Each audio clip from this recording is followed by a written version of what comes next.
in the UK. And here's a call already. We go straight to line one. Hello, who's there? Hello, Harpreet Singh. Welcome back, Harpreet. How are you doing? Hello, what happened? I think my credit ran out recently when we were on the phone recently. Well, your credit ran out. Maybe I think the internet cut out. It's the Illuminati trying to censor us because we speak the truth, but we don't let that so stop us. whenever we speak India, they don't like it. Maybe I don't know if that's the reason. When you have a superpower like India, the whole world is a threat. India's not a superpower, is it? Yes, we have nuke. Oh God, yeah, God help us all. We have a big deal with Iran, and they're giving us everything, they say.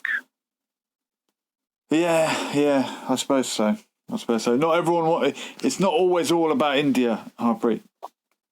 I think you need to open your mind and be more inclusive in your message. That's why I call this store, because my mind is open when I call the store, you know. Okay. I mean when I call the line, you know. Yeah. Not the store. Yeah. I mean the line when I call the line. You're very welcome. You're very welcome. So you are currently topic. Which topic? So we've got, why is UFC so popular with men? Modern masculinity, and this is a story from The Guardian. Yeah. This is gay club. No, UFC is the Ultimate Fighting Championship. It's mixed martial arts. It's more popular with men than women, and we're wondering why that is. Someone who writes in The Guardian there's Jorge. What they fighting for freedom? No, it's mixed martial arts. So it's so how they do competing in the octagon. It's sport. Yes. But it's more popular with men than women. Although I've got to say, here we go. We got another caller. And caller on line 2, you're straight through. Hi. Who's this? Sorry. It's Mac. Oh, it's Mac. Talking about UFC. Yeah, we got it. It's Mac or Harpreet, and tonight it's Mac. UFC, why is it so popular with men? It's not. I disagree, because first of all, right, I like to big up India, let him have the credit. You know what? India have got the largest population in the world. Give him credit. Fair play. To the man with the hammer, every problem looks like a nail. This guy likes to talk about India. It's his go-to thing. He might be Asperger's or something. We did that for him, so he gets happy. Yeah. India are the biggest people in the world. Yes. However, comparing to China... Yes. I'm flipping the coin now. Here we go. They've got not UFC. It's called One Championship, and I told you about Angela Lee. Yes, I remember. Yeah. She's amazing. So we're talking about in the Western, but in China, you should see all the women fighters. They're amazing. And are the women as popular as the men? Of course, I'm a huge Angela Lee. That's what I'm trying to get people to see. Yeah. She's won 2 belts twice already. Yeah. If you see her technique and the twist of body that I don't even know how she. That's what got me interested even more. I was like, wow, you can actually twist people. I have to say though, I think that the UFC is better than some sports promotions when it comes to women's UFC. Ronda Rousey has topped the bill. UFC events. She's known as the bantamweight champion or whatever it was. She's not the woman's bantamweight champion. She's just the champion. I remember her mentioning that. And she is not really a feminist in the modern sense, because I don't think she needs to be. She's been out there proving it, that a woman can do whatever a man does.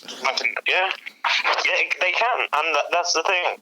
So for me, I mean, women. That's what I'm saying. She's Angela.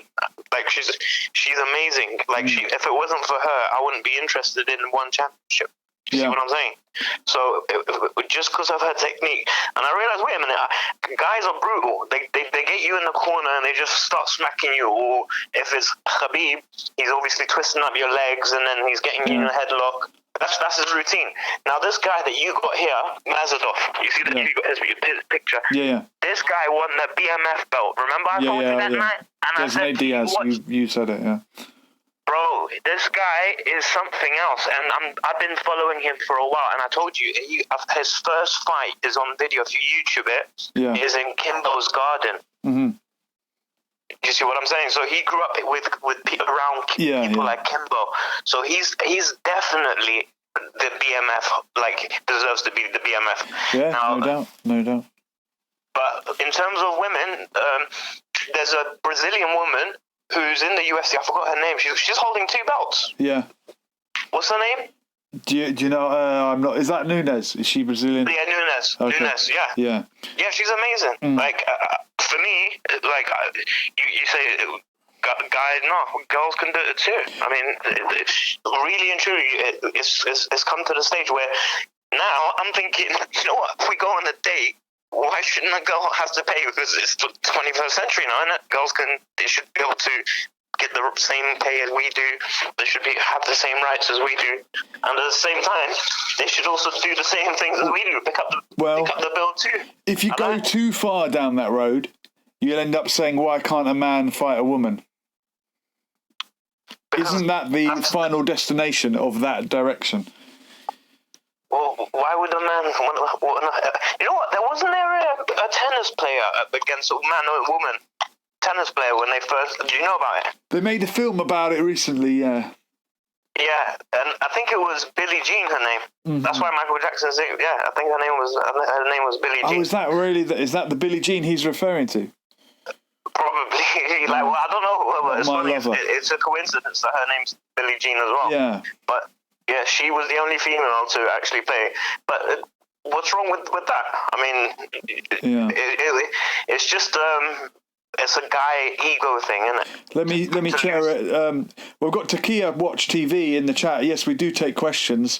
And he's saying there will always be a higher prevalence of men interested in UFC. Women are more likely to like other things. The ration matters. Maybe ratio, I think they mean. Just look at football. 98% interested for men World Cup sports versus 2% for women. There is a difference between men and women. Men are naturally more aggressive and would be more likely to gravitate towards violent sports. So I think that's just a fact. I would like to disagree with that, but you know why?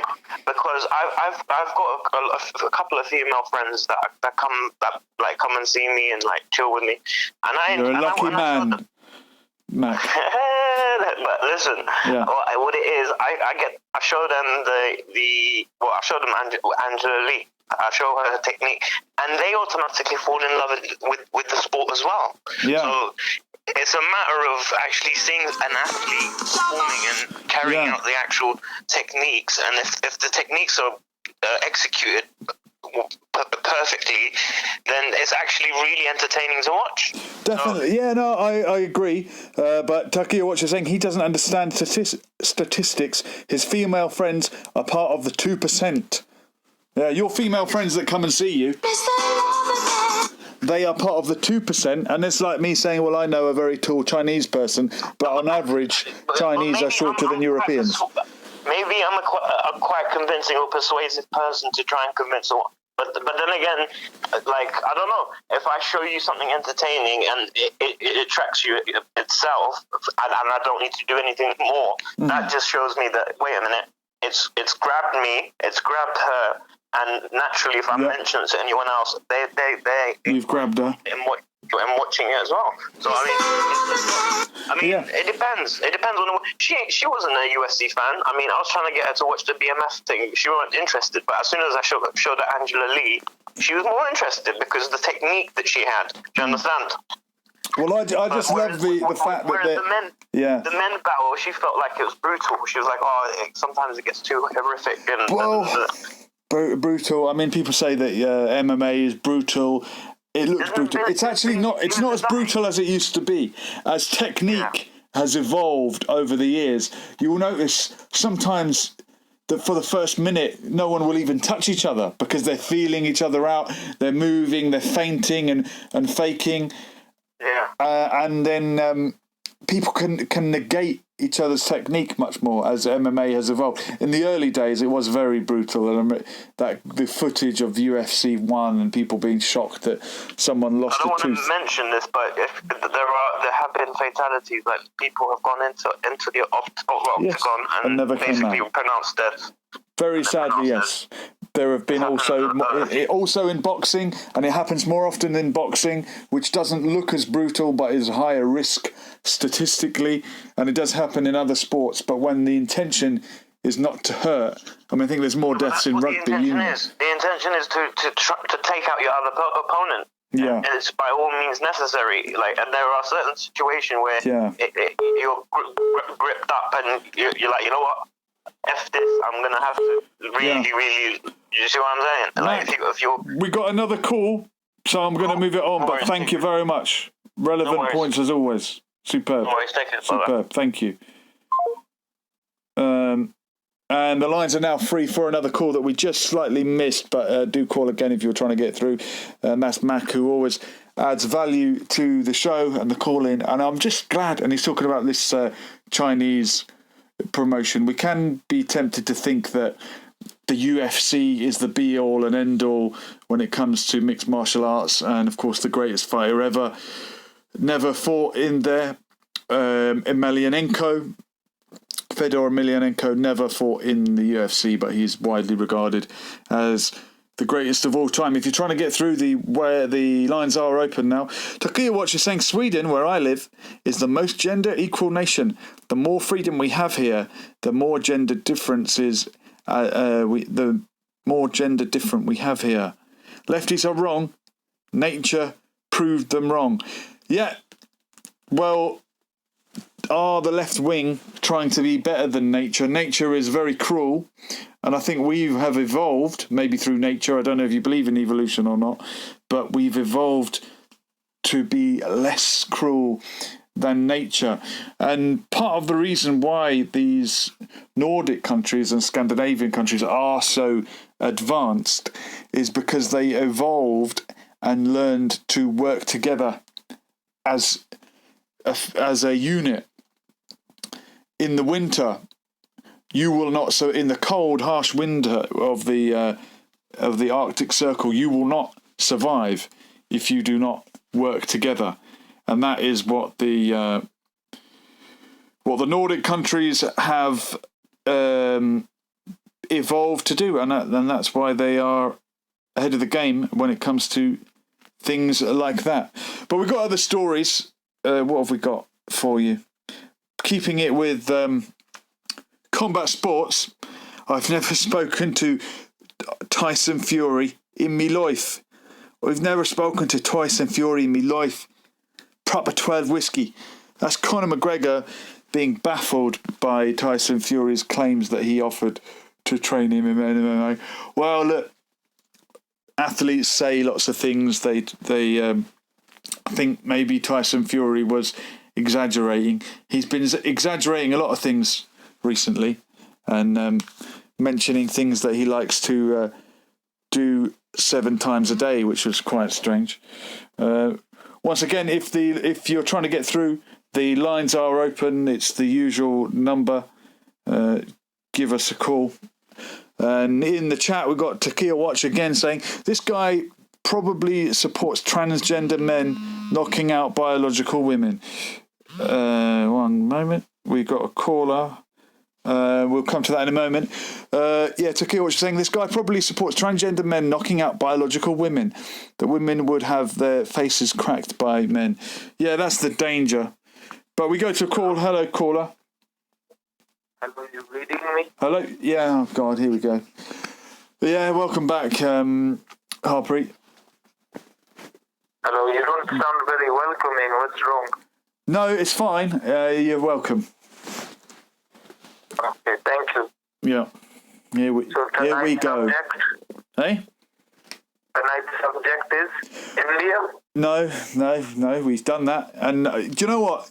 Mac was actually very kind to you, and Who's he. Mac? Who is he, Mac? Another caller we have who said that, well, he was sort of critical of you, but then he said, fair enough, you've mentioned India. So, look, I want to talk about Conor McGregor. I want to talk about combat sports. I don't know if you've done any of that. Have you ever been in a fight, Harpreet? We do kabaddi in India, kabaddi. What's kabaddi?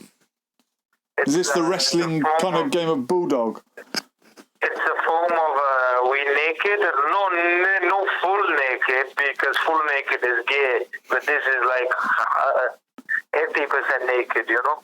Okay. And we in the mud, and we pushing and pulling and pushing and pulling, and then you have to get the opponent on the floor, you know. Okay. So why? So, But here, I mean, this is interesting. Mac was saying in China there's a UFC style promotion for mixed martial arts. well, China still exists. Yeah, believe it or not. And But you don't hear about them in the news. You know? no, we don't. But we don't. I'm just thinking we don't hear much about in India in terms of MMA. Is martial arts a big thing in India? Well, I had a couple of fights in my time, but they were casual fights, you know. Self-defense, I'm sure. And, well, I was in the bar, you know, one day, Yeah. and my wife's walking with me, you know. And me and my wife arguing, and I hit my wife, you know. Yeah. And this man, he tried to be hero, you know. This is my wife, my property, she is. Oh My God. property. And he coming to me, and he's saying to me, leave her, you know, this is my property, this is my wife. Yeah. You understand? And I can hit, I can beat, you know. We don't like to hear that. We don't like to hear that. But I also, no, I'm not saying it. My wife, she loves me, you know. Yeah. All right. Harpreet Singh, I'm going to go because you're promoting domestic violence. No, and we don't, no, I don't promote No, that. but I promote peace. we don't want that on here. All right. I promote peace. No, you're talking about violence. You're talking about fighting, you know. Yeah. Your show There's a difference. Okay, Conor McGregor, Tyson Fury, all these guys are fighting people with their consent for sport. But Okay. they hurt the people. Yeah, you know, I but didn't hurt. they've agreed to do it, and that's But the my difference. wife, And Takia after Watch me was saying, fighting, and we've got Pleb Enforcement in the chat as well. He's very welcome, and he's saying, "Oh, what do you think about how the Iran situation has panned out?" Yeah, I think we should address that one. is he asking me or he's asking you? All right, let's ask you, and then we'll move it on, and I'll do. What do you think about the Iran situation? I think Iran is a great country, you know. I like Iran. Yeah. And I think that one day maybe they won't be as great as India, but they'll be a great country one day. I think they have the potential, the hidden business potential to successfully become like a good country. 100%. And as we mentioned the other night, Freddie Mercury was an Indian, but he was also part of the Persian or Iranian community in India, linking the countries together. Harpreet Singh, thank you very much for your call tonight. I'm going to free up the airwaves for other people, same people. But, You letting me go? yeah, thank you very much for your call. You're welcome. When can I come back? Any other night. We're going to talk about Iran now. Thank you very much. Someone in the chat saying allow this donut. Thank you very much, Mr. Singh. Convincing there. Telling us all about the latest news from India, as usual. Yeah, Pleb Enforcement is asking, what do you think about the Iran situation and how has it panned out? Wow, we live in strange times and our enemy's enemy is our friend. Donald Trump, who banged on about combating ISIS this, and worried about radical extremists in the form of Al-Qaeda. And Al-Qaeda, the name Al-Qaeda sort of drifted away and was replaced with ISIS, who were actually expelled from Al-Qaeda for being far too extreme. And Qasem Soleimani, who was a military man in the Iranian army, was fighting against ISIS. Now, this is the one case when the enemy's enemy is my friend doesn't apply, because apparently America have assassinated someone who was leading the battle against ISIS. So it's straight. We live in strange times.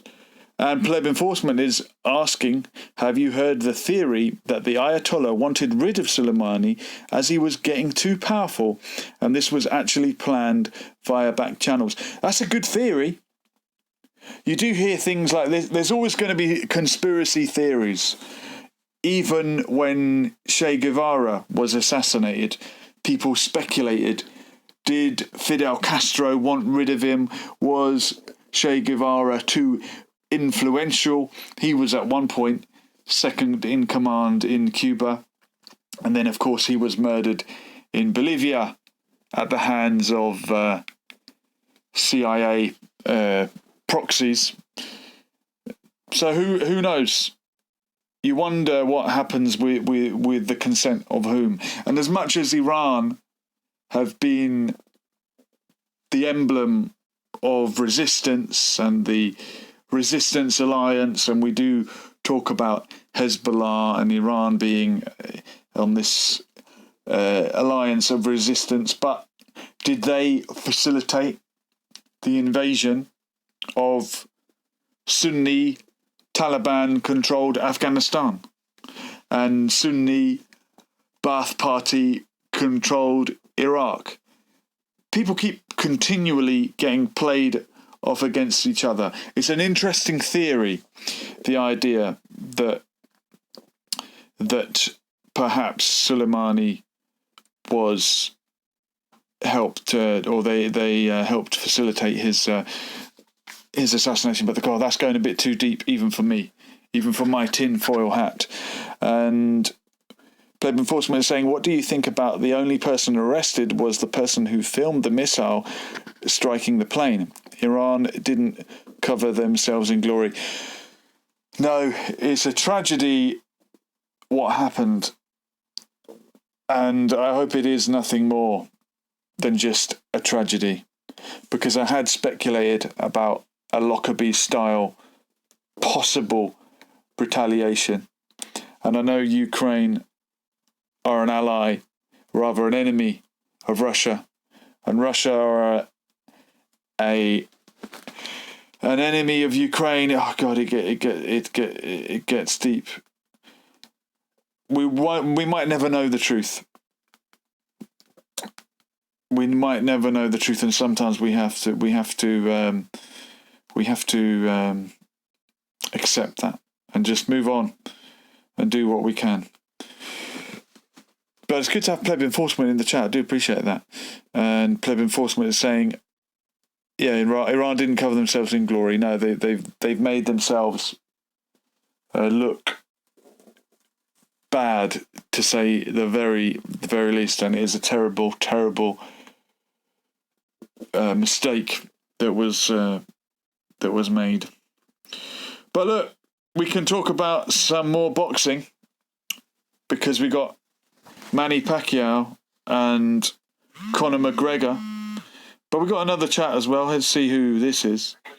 I was going to contribute with Iran. Oh, yeah, okay, yeah. You want to go back to Iran? Because we got Pleb Enforcement asking questions in the chat.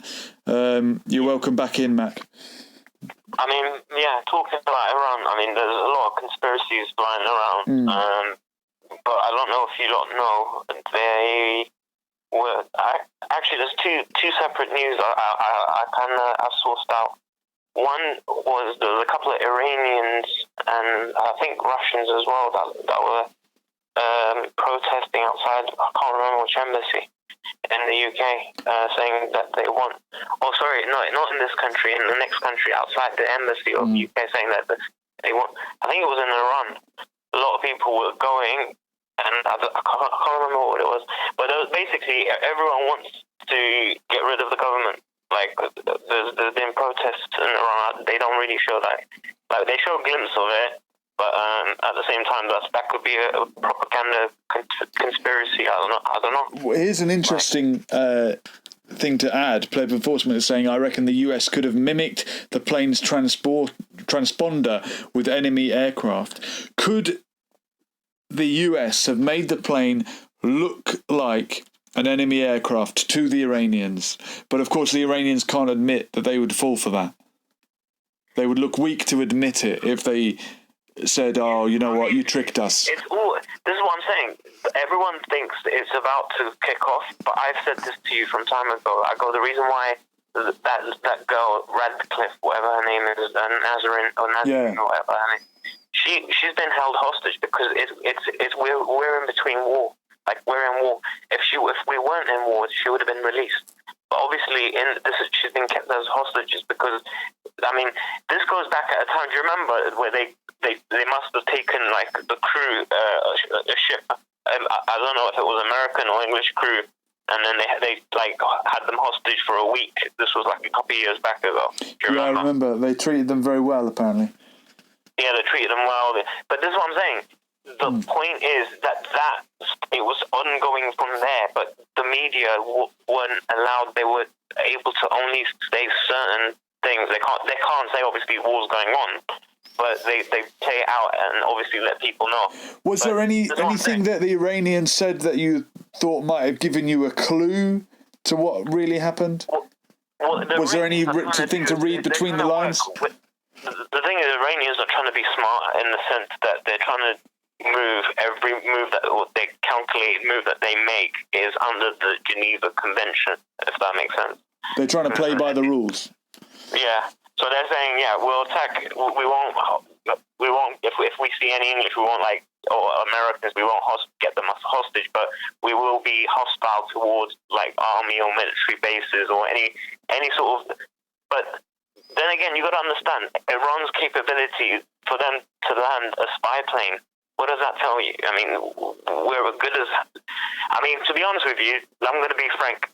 When I remember when Windows 95 used to be out, they used to copy Windows 95 and change it to Farsi, but like Ragdoll. Like Microsoft, they used to get Windows, and they used to completely... And you see the Windows, everything in Iranian. It's the same, but yeah, okay.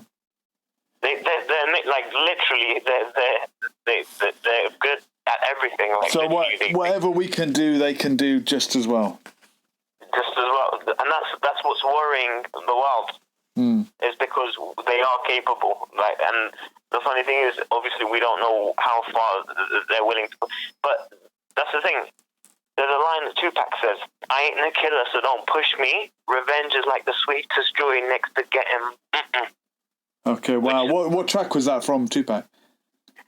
Hail Mary. Yeah. He goes, right at the beginning, he goes, "I ain't a killer, so don't push me. Revenge is like the sweetest joy getting next to." Wow. Yeah, but basically, so it's one of them situations in Iran. If I don't think they're looking for a fight. Like I said, they haven't had to attack a country over 150 years. But now, they're trying to say that there's a fight going on. But what about their proxies? It's ongoing. For Iran, they already know when America went into Afghanistan, they went to Iraq, they went all around the region. They basically surrounded Iran. Look, I know Iran haven't attacked anyone in 200 years. I do often remind people of that. But what about the Houthis in Yemen? What about Hezbollah in Lebanon? Are they not Iranian proxies controlling the region? Very interesting thing. The Iranian UN minister, you know what he said? It was very interesting. He goes, if the Americans pack it up, I mean, at the end of the day, how much are they spending? They're spending over 200 billion or something, or I can't remember some figures that they're talking about. And he goes, our budget is 15 billion, yeah? And he goes, we're like 1/5 of their cost, but we wouldn't have to do this if they weren't in our region. Yeah. That's what the Iranians. That's what Mohammed. I'll send you and he actually says it like that. And I thought, okay. So here's the point he's trying to make is that if the Americans weren't there, then they wouldn't have to have the reason to make weapons to try and arm or protect. Do you see what I mean? Yeah. At the end of the day, if another Saddam arises, we need to be prepared in something, because this is what he says. He goes, for 10 years when we were being bombed by Saddam, which countries was helping us? Yeah. Which countries were giving us missiles to help defend ourselves against Saddam? When we were getting anthrax by Saddam, this is what he was saying. At this time, I was in UK. I was 4 months old when all this was going on. So this is what he was saying. So for me, I'm just enlightened to see the interview. And he goes, even then, when he had to go, because now, recently, he was denied visa to go to the UN. I don't know if you were aware of that. No, I wasn't. The same happened in 88, basically. It was 79 or whenever the revolution occurred. He goes, the same, because he was a minister then as well. And he goes, history's repeating itself in some ways. And he's quite thorough, and he explains it very well in English as well. In the chat, Plebe Enforcement is predicting that Iran will have its sanctions lifted this year, and he's saying he noticed a lot of big YouTubers going to Iran just before Christmas, like there is a push to open the country up again. Looks like a fab country. Yeah, definitely, and I was there 2 years ago. I don't know if I'm a big YouTuber, but it is an amazing place that needs to be seen. There's an Irish YouTuber as well. He goes to Iran. He actually goes to a lot of. He was there for I think quite a long time. Yeah. He goes to the hairdressers. He actually goes to Shiraz. He goes to Esfahan. He actually goes to and he records every city he goes to. He's actually done it really well as well. And I can't remember what his name was. Something like the Mur. Yeah. Yeah, he's Irish. Yeah, he's really funny. But I mean, at the end of the day, for a tourist, if you were to go to Iran, you'd have a good time. The people, the nation itself. I suppose I haven't been myself, but like we Iranians, as we have etiquette, like naturally, like we have this when we go to a shop. And I mean, usually it isn't the British manner to, you could say, etiquette to. I mean, they don't really, when you go into a shop, sometimes it is nice to ask your friend, do you want something? That's just being polite. But Iranians have to buy something for their friend. And you have to say, no, I don't want it. Yeah, they don't feel comfortable that you're not taking it, because it's at the end of the day they go into a shop to buy something and they feel like they have to buy you something. Like it's a comfort thing. It's for them. I feel like I'm in Iran now. Can you hear that? Yeah. This is Bigharar. What is? It's Sunnati. This is a Sunnati song. Like Bigharar. What does Bigharar mean? What? Bigharar. Bigharar by Moin. Oh, Moin. What song is it, Moin? Bigharar. Bigharar. You want me to spell? I'm sounding like the other nutter that phones up this show. Bigharar. Bigharar. Bigharar means without because Iranian language can be quite poetic. You know what? There's certain things that you can't translate. Like to a girl, a guy, if he wants to flirt and say something romantic, there's something called Iranian. No. There's something called Jigarato, which if I was to literally translate, you're gonna think, what the because it means I eat your liver or I go your liver. Like eat liver, and it's goodness. Basically, what Iranians, they're trying to be poetic. They're like, you're without my liver, because you can't live without liver. Well, that's right. So they're like, I wish you were my liver. Like I would give up my liver for you, kind of thing. Wow, you see what I mean? Donor register. You can't translate it. It's that poetic. Yeah. You see what I mean? No, a lot of things do get lost in translation. Plebe Enforcement saying, check out Best Ever Food Review Show YouTube channel. They did a series in Iran. Food there looks quality. You know what? Before going to Iran, just try the Iranian. Because literally, we don't have any. The spices we have is saffron, and it's not spicy. We don't really have any spice like hot spice. Yeah, But no, we it's not might as spicy have as other countries in the region. I think the hotter countries have spicier food because they needed more spice to preserve the food. An Iranian dish that is spicy. I don't think there is. Is there not? Iranian. There isn't. And saffron is the most expensive food in the world, isn't it? More expensive than gold, pound for pound. Gold. Yeah, of course. Yeah. It's more expensive. The grams that you have to pay for saffron is more than you have to pay for. Here's golpari. Golpari, what's gol? Flour? Yeah, gold is flour. This is Armin Nosrati. You know who you should play? Yeah, go on. You should play Sassy Gentleman. It's really that's a really good song, yeah. And it's called Sassy Monka, SASY, and then Gentleman. No, I can't find this one's not connected to the net, but I will find it one day. But yeah, I love Iranian food. I love Iranian music. I like Iranian people. Iranian girls, doctor. Why not? Why not? Banapa. Yeah. And it's a big world out there, and it's getting smaller. It's good that we're sharing different cultures. So what's your take on? I mean, I think I shared the video with you where the Russians were flexing or trying to move up trying to show who's got more power. You know, in that region, it's about flexing. It's about flexing your power to see who's got more military capability. So right now, they were like, it was like a standoff kind of thing. It was like, you see that? Did I send you that clip? You have to flex. Yeah, they're flexing their muscles. Yeah. So what do you think? So ultimately, do you think it's going to lead up to? Because at the end of the day, like I said to you, the war was going on when the IDF were like bombing the scientists, Iranian scientists. Yeah. I mean, well, look, if you need to flex, you're making up for something. We must appear strong when weak, and weak when strong. You always see those militarized countries marching up and down, stomping in perfect unison with such a unified, strong, disciplined army, apparently. Can I ask you something? Yeah. Please. I'm really intrigued. The reason why I still listen to you because you're pro-Palestinian. Yeah. And I'm pro-Israeli. I'm not a Zionist. I'm not pro-Zionist. I just feel that what does Zionist? We can come back to it, but you are a Zionist. You reckon? Yeah. But as a Zionist told me... Anti-Semite, could I say you're anti-Semite for saying that?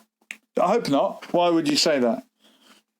But then why would you say what you're saying? Because at the end of the day, if you're saying it sounds anti-Semite. Why does it sound anti-Semitic? Okay, so it's not anti-Semitic, it's anti-Zionism. The reason I think... I'm not saying it as an insult. The reason I think, by definition, you are a Zionist, or by some people's definition, you are a Zionist, is because you support a Jewish state. I can't show my face. Oh, my days. No, bro. Huh? Bro, listen. I'm not pro-Zionist. This is wrong. You should not be saying this.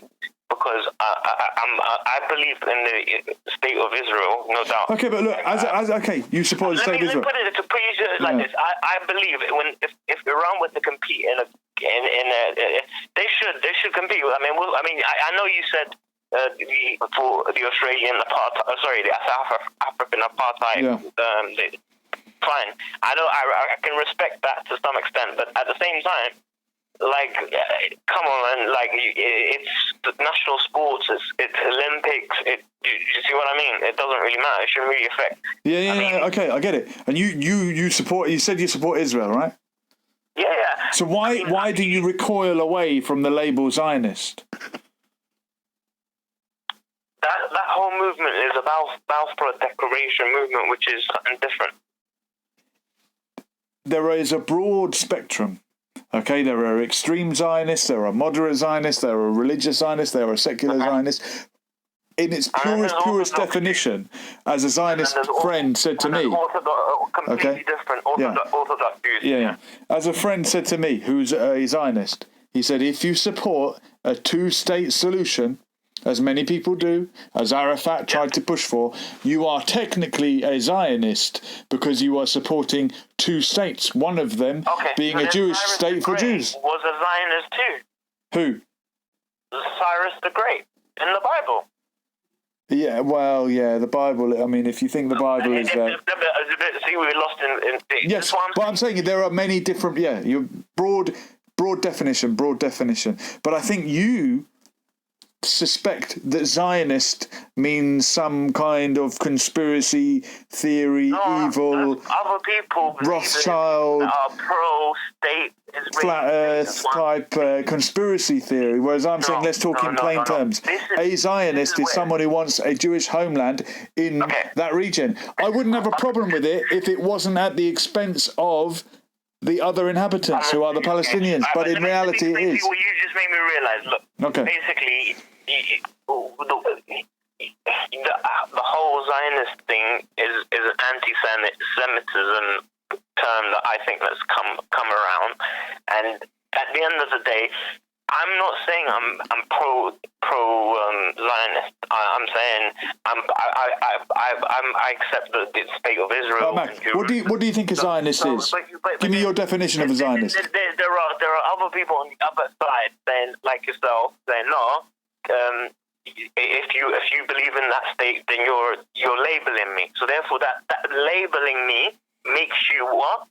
It makes you the person that anti-Semite, or I'm not saying you're bigot, but at the end of the day, you're the one that is actually labeling me. That's the whole point. Okay, many times you've told me that you support the state of Israel as a Jewish state. Okay, you've said that many times. That matches my understanding in the loosest sense of a Zionist. Now, you tell me what you think a Zionist means, if not that. Zionist, well, that's what I'm saying. It could be a term that was created from an anti-Semite source, which was, at the end of the day, labeling. The Zionist movement coined the term themselves. Zion is another word for Jerusalem, and the Zionist movement, led by Theodor Herzl, who was not religious, coined the term. What's the mountain? It's to do with the mountain of Zion, like. You know the Zion, yeah? By Babylon. Yeah. No? Oh, we got the Kev Baker Show in the chat. Keep up the good work. Shout out to the Kev Baker Show. That is a huge channel that I listen to, and I recommend everybody to listen to. The Kev Baker Show. It's a great show. A chap called Scottish chap called Kev Baker, who does an amazing show. He gets into all of this and more. But yeah, thank you for letting me know. Yeah, let me know more about these channels. Thank you. I'll watch Kev Baker. Yeah, check him out, definitely. Nice one. Okay. Yeah. So yeah, all right, Matt. We're into semantics. I'm saying you're a Zionist because you support the state of Israel. I'm not throwing that around as an insult. I could call you a communist, and it wouldn't be an insult. I'm just saying, by definition, you are a Zionist. I hope you don't take it as an insult. And I'm pointing out just the scenario that it's fine. You can say that, but at the end of the day, realize by doing that, you're putting yourself in a position where you're the one that's labeling me. You're the one putting judgment on me, because I'm not. Like, at the end of the day, I agree with what you're saying. Like, okay, fine, the Zionist movement, they called it that, fine. But at the end of the day, this whole term being against it, it's a kind of. What I'm trying to say is where it goes back to, like, even in the Shia religion, Imam Hussein, when he was martyred, it was because of injustice. Yeah. Now, if there's an injustice been done, then obviously you stand for it. Now, if I'm not talking about the Shia religion, then let's talk about the even the Zoroastrian, even Cyrus the Great. Yeah. This is what I'm trying to explain. So from history, when I'm looking back, every prophet sent, or God sent, if there was injustice, it shows that obviously they deserve some sort of justice. Like they need. And now I know they've been banished from the land, but at the end of the day, God's word is God's word. Like, it's not going to change. This is why the Kaaba is or the Qibla is changed to the Kaaba, is because God Almighty knows what He's doing. Okay. You see what I'm saying? Now I'm getting the picture. You support Israel as a Jewish state for religious reasons, and maybe you're skeptical of the Zionist movement because they began as an atheistic, secular nationalist movement. And that's fair enough. To be honest with you, Baha'i is on the same line. Like it started with the same sort of. That's why there's a massive Baha'i center in Israel as well, isn't there? I'm sure. As far as I know, their center was there long before Israel. But look, let's talk about sport. Baha'i friends anyway, don't you? Yes, I do. I'm sure. Yeah, I don't know too much, but I mean, next time when he comes on, make sure because I tell him, and then Mac would like to know a bit more about Baha'i. Yeah, for sure. I will do a chat with members of the Baha'i faith, and I've got a gentleman who phones me up sometimes.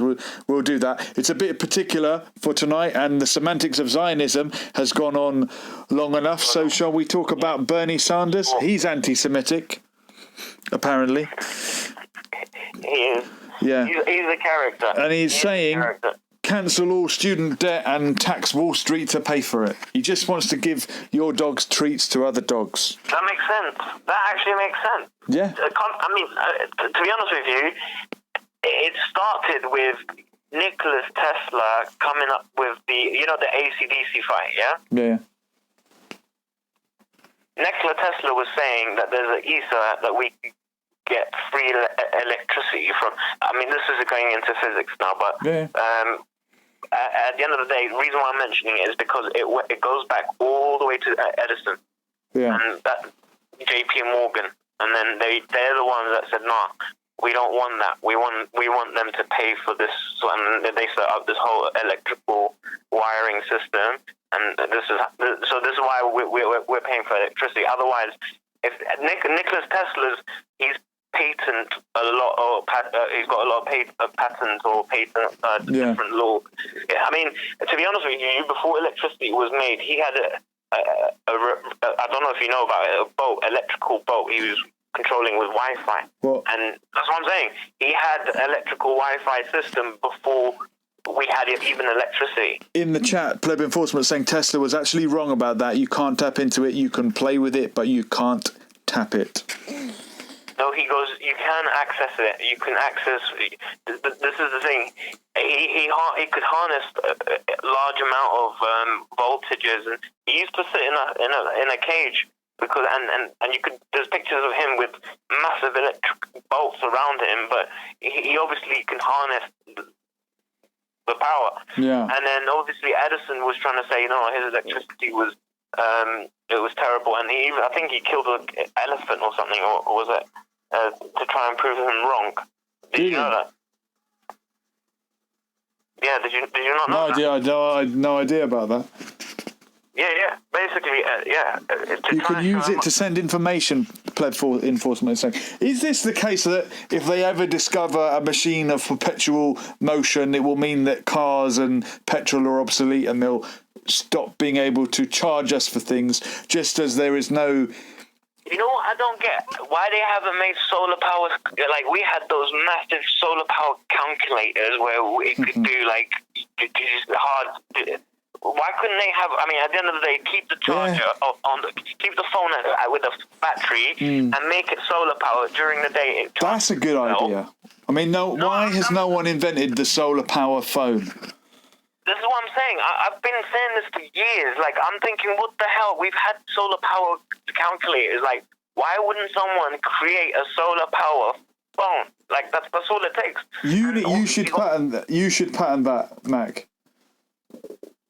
I should have done it. You know what? The solar-powered phone. You heard it here first, guys. Lessons for life. The solar-powered phone. I'm basically coining that now. Yeah. That term, that idea. All right, we're going to share it. I'm copywriting it with you. You see what I'm saying? We share it together. At the end of the day, it is your channel as well. So, yeah. You heard it here first. The solar-powered telephone, yeah. And Pleb Enforcement is saying once the photovoltaics are cheap enough, it will happen. Problem is, you need a transformer. And Takia Watch is saying, good show. Thank you very much, Takia. Share it far and wide. Yeah, well, look, there's no money in cures. There's only money in treatment. There's no money in a solar-powered telephone. There's money in phones that run out, that need to be charged, that need to be replaced within 18 months. Didn't iPhone make their system capitulate after 18 months, so you needed to buy a new phone? No, apparently you got like 1,000 charges before you can't charge it anymore. Like I don't know the figure. Maybe 50,000 charges or 100,000 charges. Like you can charge. I hate the thought of that. I'm constantly charging my phone. My phone is constantly on charge. Yeah, no, there is a limit on how many times you're meant to charge it. I don't know what the limit is. It's like 50,000, 100. I can't remember what it is. But obviously, the more you charge it, you're using up your takes or the goals that you have. Like, I don't know how many it is, but that's what I'm just saying. Like, this is what I tell my mum. The best way is you're meant to at least once a month let your phone completely die and then put it in charge and then fully charge, because that keeps the battery healthy.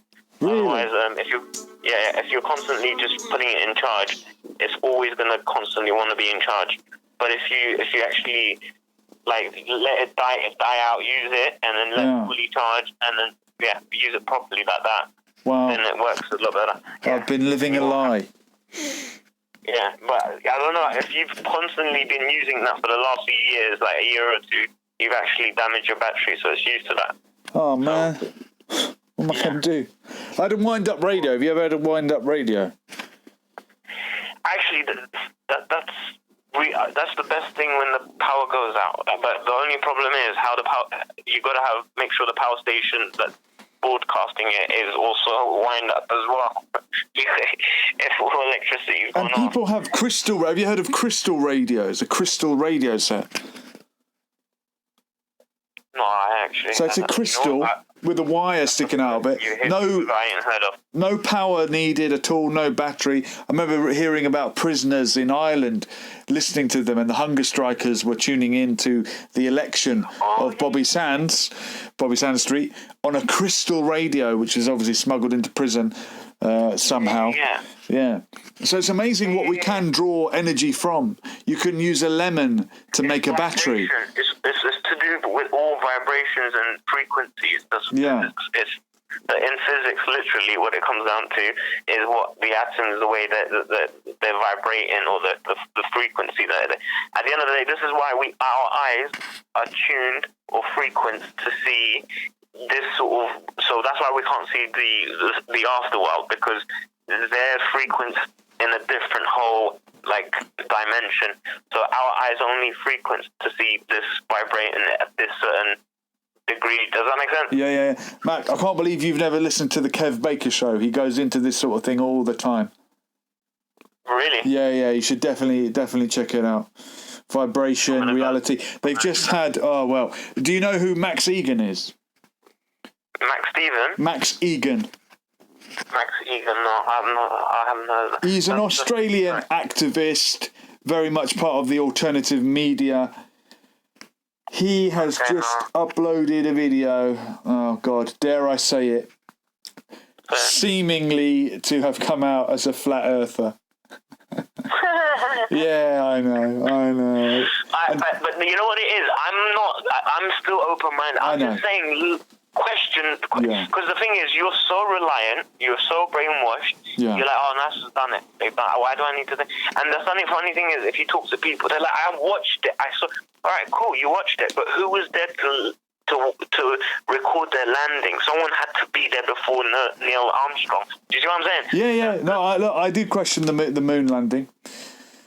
No, I mean the whole psychology behind it. And the funny thing is, then you have, as I said, Stanley Kirkby, he did the Eyes Wide Shut with Nicole Kidman and what's his name, Tom Cruise. Yeah. And basically, 6 days after, if you watch that film, what it's about, he discloses what they're about, because that film is about the elite up and going to elite sex parties, and it's really it's eyes wide opening as well. Like you're thinking, wow, in Hollywood the elites actually do this shit, And sorry.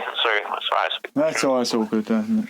But basically, yeah, it's quite a really. I just thought, okay, he was killed 6 days after making that. Look at it. You can Google it. Like Stanley Kirkby, and he came out also fessing out that he was the one that was behind the production of the moon landing. Yeah. So you can see him with NASA, pictures with the NASA top CIA, NASA, and all of them.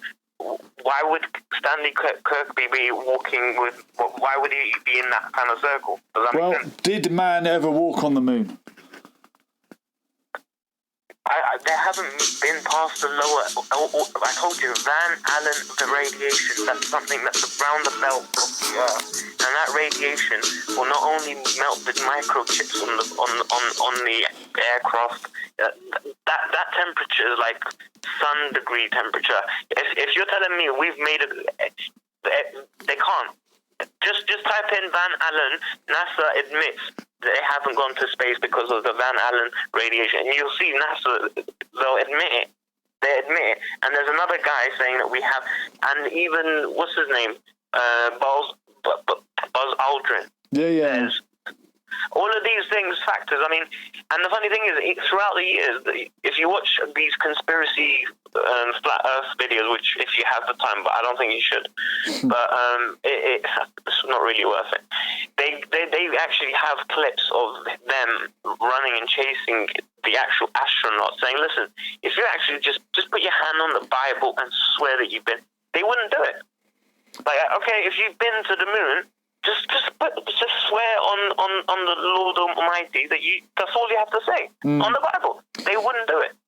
And look at them. Some of them will get physical, violent. Like Buzz Aldrin will kick them out the office. Like grab the reporter up and threw him out. And the cameraman. It's like, wow, how are you treating these people? Like they just want to know the truth. Do you see what I mean?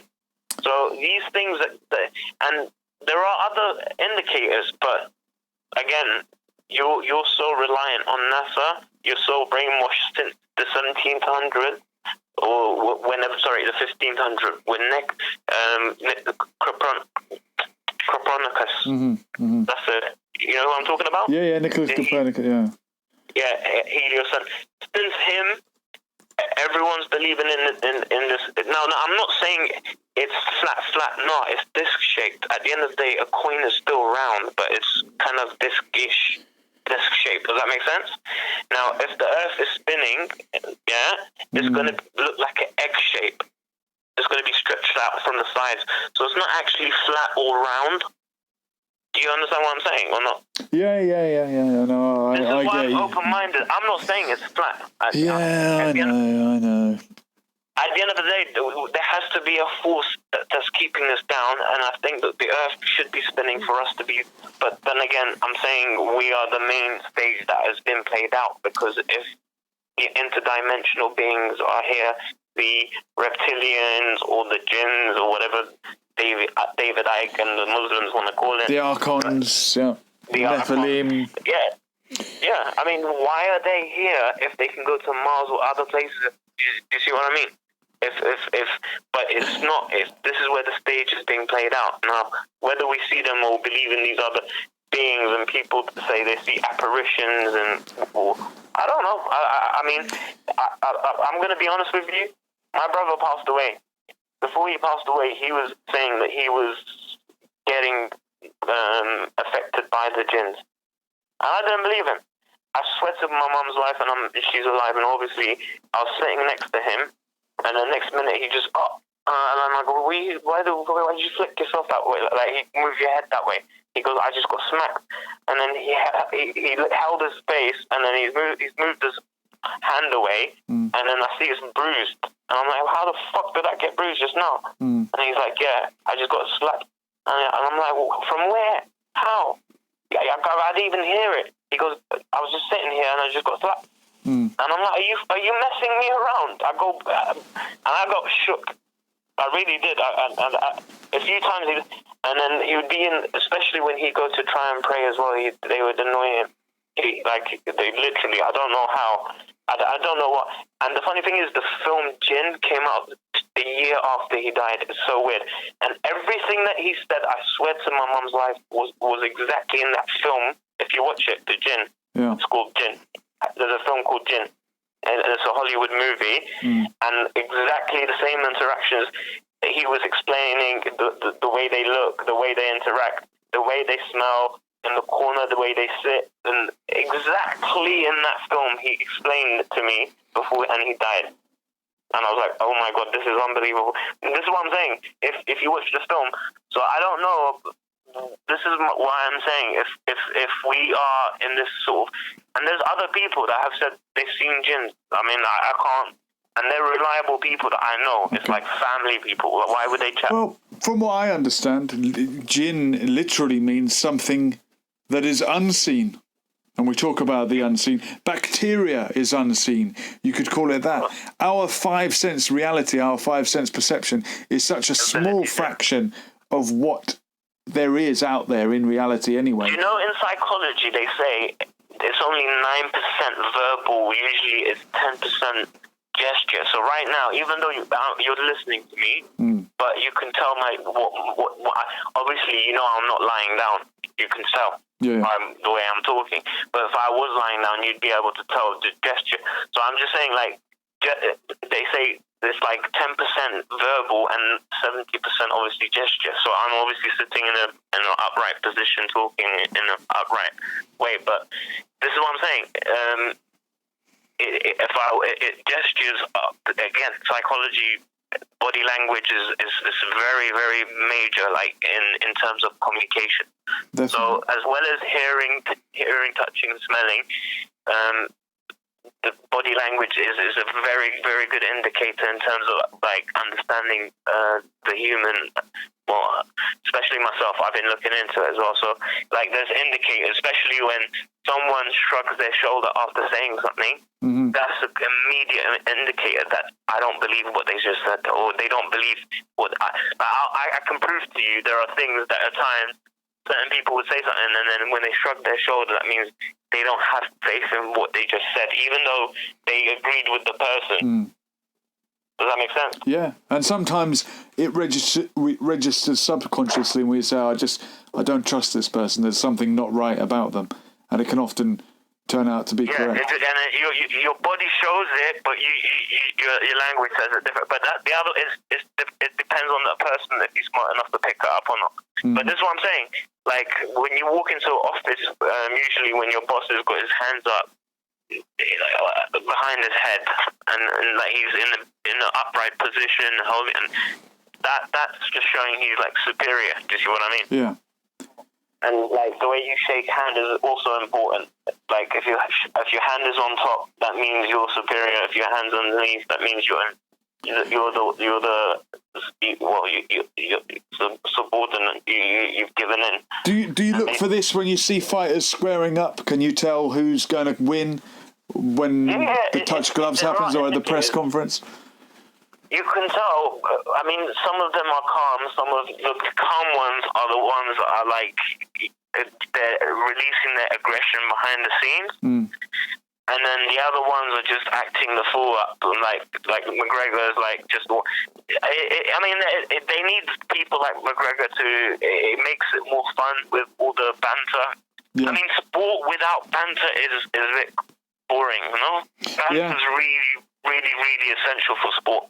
Do you not think so? 100%. And there's Conor McGregor saying that his dream to win a world boxing title, and he's talking about getting in the ring with Manny Pacquiao. And people are saying the guy hasn't won a fight. He lost to, in a couple of years. What he's lost. Yeah, but that's what he's good at, bantering, yeah? He's good at getting them to the table. If I could make the millions that he's made, I would do it. Yeah, I mean, he's a good marketing, like in terms of marketing himself, he's good at it. But that's again. But is that fair if other boxers are up and coming and they need to get to 20-0, 25-0 before they get a world title shot? This guy's had one boxing match and he's lost it. Why should he have a crack at a world title? Well, he can try it, but I don't think he's got the quality anymore. What level do you think his boxing would be at? Is he British? Would he win the British title if he went for it? is a European level. It's hard to know from one fight against Floyd Mayweather, who may have carried him 10 rounds. To be honest with you, I don't know. I mean, Jordan transitioned from basketball to baseball randomly, you know what I mean? But Michael Venom Page, for example, has done it and is doing quite well at boxing, but he's doing it the sensible way and he's working his way up. Well, I suppose if you've got a good trainer, it is possible, and if you've got the heart and if you've got the passion, I don't see what else would stop you. You see what I mean? These are the main two things. If you got, like I said, if you got the right people, right connection, and the right circles, you see, the elite are able to go around and meet themselves because they go to the same school, they go to the same private sports and events, and they all go. What I mean? They all go to Oxford or Cambridge. Yeah, they all got these invitations, and I might be on the waiting list where they get straight away confirmation that they're accepted or enrolled on. You see what I'm saying? Yeah. But that's fine. But this is what I'm saying. That gives them the upper hand to rub circles, make connection with. That's why it's a small world. So being in that same sort of private schools, and growing up in the same, they're rubbing with the elite are rubbing with each other, and they're moving up themselves. Does that make sense? It's not what you know; it's who you know. It's who you're not, exactly. Yeah. So that's what it comes down to. That's what I was saying to you. It's context. Yeah. So again, McGregor, he's a good marketer. So I mean, for him, as I said, banter sells. That's it. If you can banter a bit, then you're obviously you're a character, people. But you got to be able to back it as well. You can't just run your mouth and then lose a fight.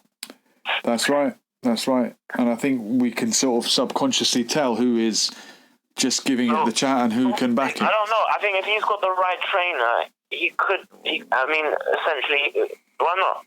He's an athlete, no? He's an athlete, but how long does it take to perfect an art? And this is what you know. What? I used to be a footballer, and I used to be I'm not to big myself up, but I used to really be good at football. Yeah. And I tried because I thought, let me try a little bit at boxing. And okay. As a footballer, I used to run 120 minutes, like a full 90 minutes or under that. Yeah. But when it came to skipping and stuff I was like, I couldn't keep up. I couldn't, these boxers, the pace that they have to be at, it's incredible. And I don't know if... There's no doubt boxing training will get you fit. But fit just means for purpose, and a boxer might not survive a 90-minute football match. I thought I'm fit anyway, running the pitch up and down. But it showed me that they're on another level. It is a supreme sport for fitness. I do say that to anyone. But look, Mac, I'm going to wrap things up, and I want to thank you for getting involved tonight. You've no worries. Thank you. You've brought value as ever. Thank you very much for that. No worries. Take care. Have a good night. With office. Bye. There goes Mac. Yeah. We've been around the houses. We've covered everything. I'm really happy to have Kev Baker in the chat. I urge anyone that's watching this, check out Kev Baker if you enjoyed what Mac was talking about on some of his more esoteric topics there. Then there's definitely a channel that you want to watch. Thank you to Takia Watch in the chat, Pleb Enforcement, arguing between themselves, but that's no problem.